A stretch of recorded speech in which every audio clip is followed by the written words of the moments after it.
Hey guys, today I'm going to show you how to make a heater that not only lasts for hours or days or even weeks. This heater can last for months. It can consistently put out heat. It is super simple to put together and it actually pushes air throughout the room. So this could be something for a long-term emergency or even long-term heating. It only requires a few simple things, and there's a lot of different fuel sources and alternatives you can use. So you're not just stuck with the one thing I'm showing you today. I'm going to show you some additionals as well. But this could heat a room literally during a power outage for an extended period of time. So let me show you how simple this is to put together, and you'll be amazed at the overall results. Now, this particular pipe is really inexpensive. It's made from aluminum and it's really just dryer vent, but you don't have to worry about it overheating because aluminum can take a massive amount of heat. But one of the great things about these elbows is you can direct the heat. You can set this heater up and then direct the heat to another area, so it's not just going to go straight up. So it just depends on where you're trying to direct your heat to. I guess you could call this a self-powered forced air heater, so I guess that's what I'm calling this. But anyways, this is really easy. Let's get started on doing the first step on this little forced air heater. Now, the first thing I want to do is I want to make this a freestanding heater. So what I need to do to find out where this has been put together, so I don't want to drill any holes close to that, I'm going to go to the opposite side and I'm going to drill one hole here and one hole here because our legs need to come out a little bit of an angle so they can provide a little bit of support. I just found some of these little threaded rods, and you can use anything you want to for support, but I think these work great because you can use this bolt to adjust the height of it, so you're not just stuck with one single type of heating. So we're going to put that in there. We're going to put the second washer in, and we're going to have just an angle on these so there's a little bit of stability, because if we had these straight up and down, it'd be more likely to tip over. So we want these kind of at that type of angle, and so I'm going to spread the holes out. The type of drill bit I'm using for this is a step drill bit, not putting too much pressure because this metal is really thin. So just remember,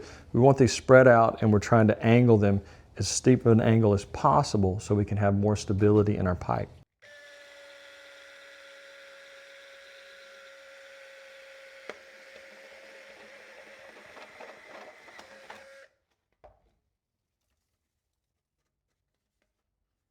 Now we have our two holes drilled in one end. We need to do the same thing on the opposite end. Remember, not too close to the edge because you need to have a little bit of space for the piece that's going to be fitting inside of our pipe. So just remember that you want to make sure that you come off a couple of inches here if you are using this exact type of aluminum piping. Now you can use traditional stove piping. It's going to be a little bit more durable. This is a lot thinner. So just remember that you can use whatever you feel comfortable using as long as it's a metal that can tolerate some heat.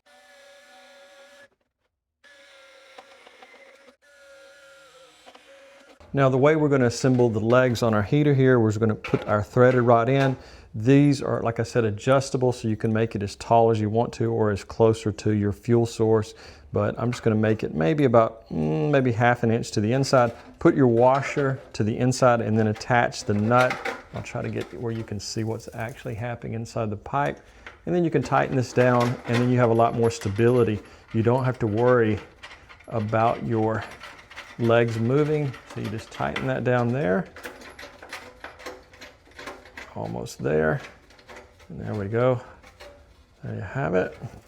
And so we're going to do the same thing on the opposite side and create this more stable leg. So we don't have to worry about it tipping over because the legs are so far spread so far apart. Okay, so I'm going to also add a thermometer to the exhaust side so we can get an idea of what type of air temperature we have exiting the pipe. So you have your air intake on the right, your air exhaust on the left. Normally I wouldn't even worry about the thermometer. I would just use my digital thermometer here where I can just point and shoot, the infrared thermometer I think it's called. So just remember that this is just an optional step, but I just want to be able to show on video how the air heats up as the mini forced air heater runs through. This is a very simple device. Now you can adjust these to make it closer to your fuel source or further away. You can use longer threaded rods. You can even use something else to put it up underneath and attach it to something like a can. I'll show you that in just a second because that idea came to me about raising it up even higher. So it really just depends on what you're using as a fuel source, but I'm going to show you one fuel source that can last over 2 months. Now, as I mentioned just a second ago, you could use something as simple as a juice can like this. You don't have to worry so much about it getting overheated. Just remove the label, any glues that might be attached, and then you can attach it to the bottom like that with some wiring, drill some holes in it. I'm going to opt to use the legs that I've already created, but a couple of juice cans could raise it up and you don't have to worry about excessive heat. You can also, once you're finished with these, you can fill them with sand and then of course drill the holes in the sides and put a wire over it so it's more stable, so you don't have to worry about it falling over. So if you don't have any threaded rods around your shop or around your house, just use something as simple as a juice can and just make sure it's wired and weigh this down so it doesn't fall over. Now my legs are spread out a little bit wider than I'd like them to be, so I'm going to wire them together, pull them together like that so they'll stand just a little bit higher because I need a little bit more space under here for the heating product.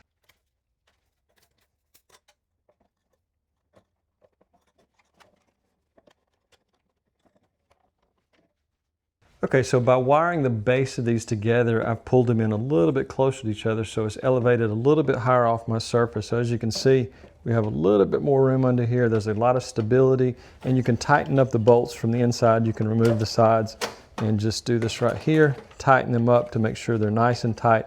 That washer will hold them in place. So we've got a lot of space underneath, and now we'll move on to the next step.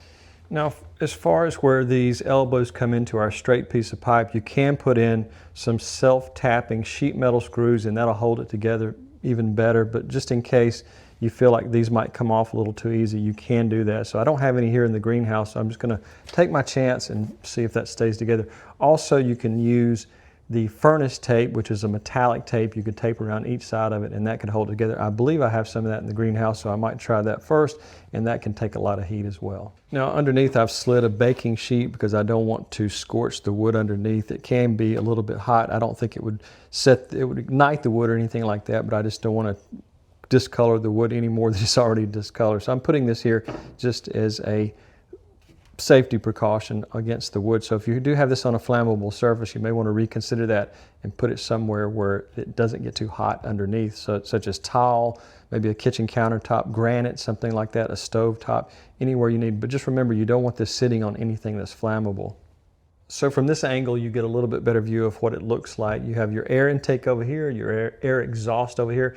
This is just a 4-inch aluminum pipe made primarily for dryer exhaust, but you can, as I said earlier, you could use something like stovepipe, and that comes, I think, in 6 inches, 8 inches, and maybe even larger. So if you're anywhere near a hardware store, you can find that. I'll link some online. I'm not sure about the shipping factors there, so it may be cheaper to pick it up rather than to have it shipped to you. But either way, whichever way you want to do it. So this gives you a better idea of the overall setup. Now, what I said earlier about you could either power this for hours, days, weeks, or even months. And I'm going to first start off by talking, how could you power this for weeks? I mean, that's a lot of fuel, and it's very simple. I made a video in the past, and I'll link that up above as soon as I disclose what products you can use to heat this for an extremely long period of time. Now, this is not what I'm using today, but if you had a long-term issue with heat and you needed something that was going to heat for a long period of time, this large can of Crisco, you could turn it into a candle. I'm going to link that video up above, but this is a very popular topic on YouTube and other places, different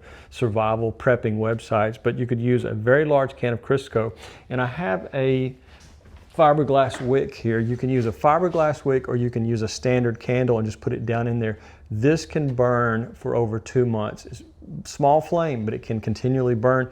You could put something larger in it. Like I said, this fiberglass wick is going to put out a larger flame, more heat, and it will burn for a little bit less time. You could actually find these at the Dollar Tree, this small size Crisco can. I made a video yesterday where I talked about Dollar Tree, different types of fuels. So take a look at that video if you want to look for very inexpensive fuels, if there's cost involved, if that's a factor in creating this for you. So Crisco is going to be the longest burning thing that you can create. A can this size, you can raise this up a little bit higher, as I said, and then you could put 1, 2, or even 3 wicks across it like that, and it would, maybe 2 cans, possibly 3 would fit under here, and you would have an extremely long burning heater that would just continually force air through it. So something like this, maybe if you just have a 24, 48, or 72-hour power outage, a few cans kept in your pantry, put the same candle wicks, you can cut these to length, stuff them down in there and just line them up underneath, and it will burn for a long time. But I've got some other options you can do, and I'm going to show you exactly how to do it, and they're designed to burn for many, many hours. Now, this type of heater I made last January, and I'll put a link up above to that exact video, but you use these glass jars from something as small as a small jelly jar up to a larger size mason jar, and they will burn for an extremely long period of time. Now maybe something like this would be easier because of its height to fit up under here. You would have to elevate it a little bit higher, but they can burn for an extremely long time, and it can have an extremely pure burn if you're using the right type of fuel. Anything from a very high percentage alcohol, like a 91 or 99% rubbing alcohol, up to denatured alcohol, which is actually designed for boat stoves, marine stoves, and things like that. So it's basically an alcohol burning system here, but I'll show you the thing that we're going to experiment with today to see what type of temperature and what type of airflow we get out of there. Now, I purchased these small liquid candles, the votive or whatever you call them, but these are a very small candle I purchased on Amazon last year, and I purchased quite a few. There was an entire pack that you can get, and if they still sell them, I'll put the link in the description, but I'm not even sure if they're still available. But these would be excellent to place maybe 2, 4, 6, 8, 12 candles under there, and you'd have a massive amount of heat pushing through here and a lot of air flowing. You could also use emergency candles or any type of short candles you put in here. Not sure how good the tall table type candles would fit under here unless you had this thing really elevated. So any type of short candle would work great. But these are really great. They'll burn for, I think I burnt one for 4 hours. So in a pinch, you could use something like that. These candles right here are rated to burn 4 hours as well. So the first two I talked about is for longer term heating, and these are for maybe a short power outage where you just need some heat very quickly, and you could keep this stored away until you needed it. Now today I'm going to actually do this test with Sterno. I picked these up from the dollar store, and we're going to line these up under there, and we're going to see what type of heat we can generate and how much airflow. So we'll be testing air temperature and also taking a look at actual airflow from our small forced air heater. Now these Sterno cans have a little bit over 2-hour burn time. So again, this is not a long burn time solution, but some of the other things I showed you, such as the mason jar candles, the Crisco candle, those literally can burn for many, many hours, over 24 hours. And in the case of the Crisco, it can burn for literally weeks and even months. I think someone had did a test and they burned it for over 60 days. So those Crisco candles are going to work a lot better. You could elevate this higher, have maybe 3 of those large candles on here, and you would just have 24 hours a day heat generation. All right, let's light our Sternos.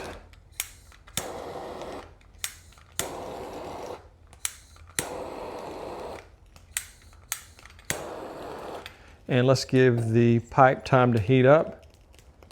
I feel heat coming out of each one of them there, so it's going to take a little while, and then we'll see a lot of air movement, and then we can do a test on our air temperature also at the end of the pipe. All right, I'm going to stick our thermometer into the little hole we've drilled to do a test. We're looking at about 58 degrees Fahrenheit. I guess that's about, I'm not good on Celsius, but I think we're at about 13 degrees Celsius, so let's just put that into the pipe and see what happens.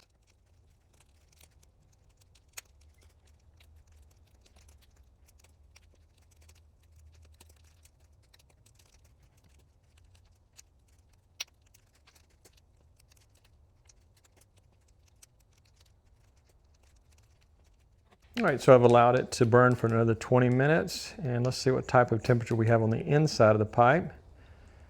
230 degrees, 220, kind of bouncing around there down in the pipe. Now we're not close to the part where the flame is actually right below the pipe. We're at the exhaust area of the pipe, so you can see getting 250 right there, and about anywhere from 8 to 10 inches away is our actual pipe that's actually directly above our flame. So as you can see, it's putting out some nice warm air, and I can feel quite a bit of air. Now we're not talking about fan level, but we are talking about a nice amount of air rising out of here. And I can see how this would heat a room very quickly.